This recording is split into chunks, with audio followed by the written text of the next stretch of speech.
Hi guys! Ito ang a day in my life as a wife sa madaling araw. Ngayon ay pagluluto ko ang aking asawa ng kanyang babaunin para sa kanyang trabaho. Naalala ko last time na gustuhan niya yung niluto ko na ito kaya uulitin ko para sa kanya.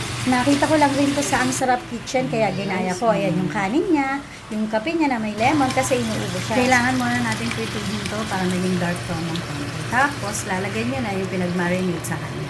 Kasi mahirap yung ihawin, di ba? So, yan ang trinay ko. So, masarap naman habang tulog pa ang aking mag-ama.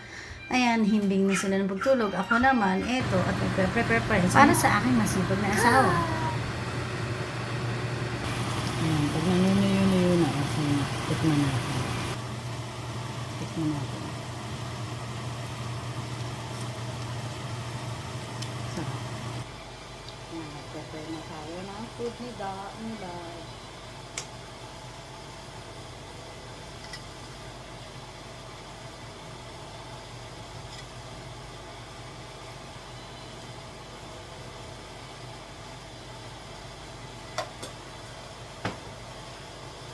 Tapos may kanin, ulam.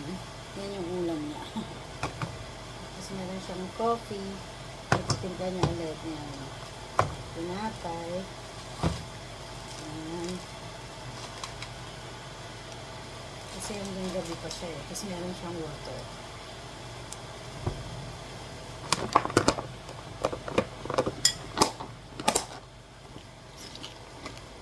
Nilalagay ko na siya dito. Lalagay natin siya dyan. Yung ulam niya, oh. Madilim kasi. Ayan. Dalawang water. Titimplahin coffee. Kanyang mga tinapay.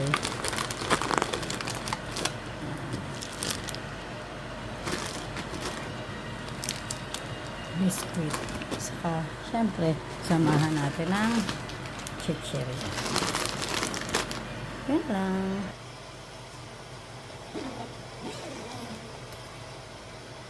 It is coffee. Yan lang. Natapos na nga ako at ang aking mag-ama ay tulog pa rin kasi 5:20 pa lang ng mga oras na yan. Kasi 5:30 gigising ng aking asawa. So, ayan, nakaprepare na siya at waiting na lang sa aking asawa. Yun lang. Bye-bye! Salamat! Watch for more!